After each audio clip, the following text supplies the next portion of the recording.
Assalamualaikum warahmatullahi wabarakatuh. Halo semuanya. Baiklah, di sini kami berasal dari Kelompok 6 mata kuliah Kalkulus lanjut. yang mana dosen pengampu kami adalah Bapak Profesor Dr. Yelizon MSI. Di sini kami akan menjelaskan mengenai materi integral lipat 2, penerapannya dalam kehidupan sehari-hari di fisika. Selamat menyaksikan. Saya Devi Triapanti dengan NIM 230291117. Saya Dian Miotiasari dengan NIM 230291118. Saya Lisa Terkonfida dengan NIM 230291119. Saya Fajar Ayu dengan NIM 23029122. Materi yang pertama yaitu massa. Massa suatu benda adalah materi atau partikel zat dalam suatu benda. Nah, dalam suatu benda banyaknya materi ditentukan oleh kerapatan atau densitas. Selanjutnya tentang lamina. Apa sih itu lamina? Lamina adalah lembaran tipis sedemikian tipisnya sehingga kita tidak bisa memandangnya sebagai objek dimensi 2. Nah, kali ini kita akan belajar tentang lamina-lamina yang terbuat dari material tak homogen seperti gambar berikut. Nah, andaikan sebuah lamina menutup daerah sebuah X di bidang XY dan misalkan kerapatan di XY dilambangkan dengan delta XY. Daerah S dipartisi menjadi persegi-persegi panjang R1, R2, sampai RK seperti gambar berikut. Nah, ambillah sebuah titik X bar K, Y bar K di RK. Maka RK secara hampiran adalah delta X bar K, Y bar K kali ARK. Dan massa total lamina tersebut secara hampiran adalah M sama dengan sigma K sama dengan 1 sampai N. Delta X bar K, Y bar K dikali ARK. Massa diperoleh dengan mengambil limit rumus yang tadi saya sebutkan, norma partisi mendekati 0, sehingga limit menuju 0, sigma K sama dengan 1 sampai N, delta X bar K, Y bar K kali ARK. Nah, limit jumlah tersebut membentuk integral lipat 2, yaitu M integral lipat 2 atas S delta X, Y, dA. Nah, untuk materi yang kedua yaitu pusat massa. Momen adalah hasil kali massa M dan jarak berarah dari suatu titik tertentu jika M1, M2 sampai Mn adalah kumpulan titik massa yang masing-masing ditempatkan di X1, Y1, X2, Y2 sampai Xn, Yn pada bidang, maka momen total terhadap sumbu Y dan sumbu X adalah My sama dengan sigma K sama dengan 1 sampai N XK dikali MK. Mx sama dengan sigma K sama dengan 1 sampai N YK dikali MK.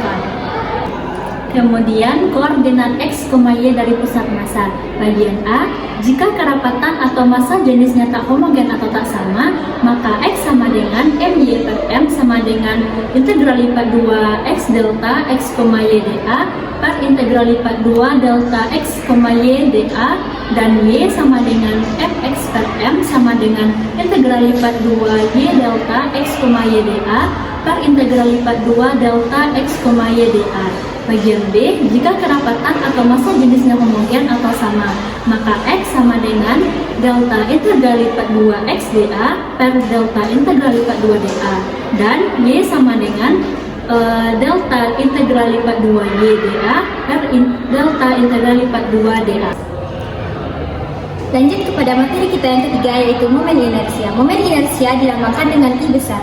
Momen inersia dari suatu partikel adalah hasil kali massa dan kuadrat jarak terpendek dari partikel terhadap sumbu. Jika M adalah massa dan R adalah jarak, sehingga kita mendapatkan rumus I sama dengan M1 R1 dikuadratkan ditambah M2 R2 dikuadratkan ditambah sampai seterusnya Mn Kn dikuadratkan sama dengan sigma K sama dengan 1 menuju N MK RK dikuadratkan. Suatu lamina tak homogen dengan kerapatan delta X, Y, dan mencakup satu daerah S dari bidang X, Y lalu dipartisi. Hampiri momen inersia tiap keping RS, ambil limit yang dibawa ke rumus di atas sehingga momen inersia terhadap sumbu X, Y, dan Z adalah IX, IY, dan IZ.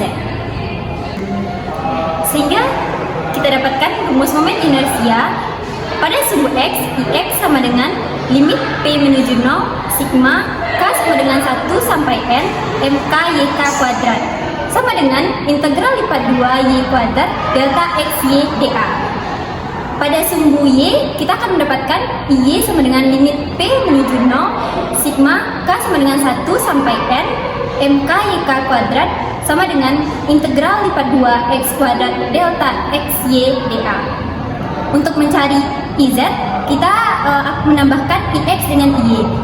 Jadi kita akan mendapatkan integral lipat 2 X kuadrat ditambah Y kuadrat delta XY dA. Baiklah, di sini saya akan menjelaskan mengenai penerapan dari massa dan pusat massa dalam kehidupan sehari-hari. Konsep massa dan pusat massa dikembangkan dari konsep yang sama pada pelat datar yang sangat tipis disebut dengan lamina. Konsep massa dan pusat massa digeneralisasi secara mudah di daerah-daerah benda pejal. Besar kerapatan massa dari benda pejal berdimensi 3 adalah menyatakan besarnya massa tiap satuan volume. Sebagaimana dalam pembahasan pusat massa lamina dalam benda pejal juga dikenal istilah total massa, total momen inersia, dan pusat massa. 1. Pada kapal selam. Ketika terapung, massa jenis total kapal selam lebih kecil dari air dan sewaktu tenggelam, massa totalnya kapal lebih besar daripada air laut. Yang kedua yaitu pada balon gas. Gas helium memiliki massa jenis yang lebih kecil dari udara, sehingga balon gas bisa naik ke atas udara. Yang ketiga yaitu pada pelampung. Dibuat dari bahan karet yang ringan dan diisi oleh udara gas, dapat terapung di dalam air. Yang keempat yaitu es batu di dalam air. Es batu yang massa jenisnya lebih kecil dapat mengapung di atas air yang massa jenisnya lebih besar.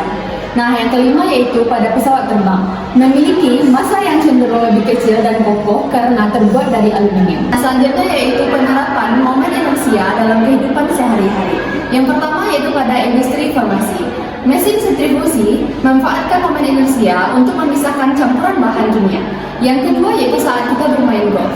Itu merupakan contoh lain dari momen inersia. Semakin besar massa dan berat tubuh atlet, semakin besar pula tahanan yang menghambat gerakannya.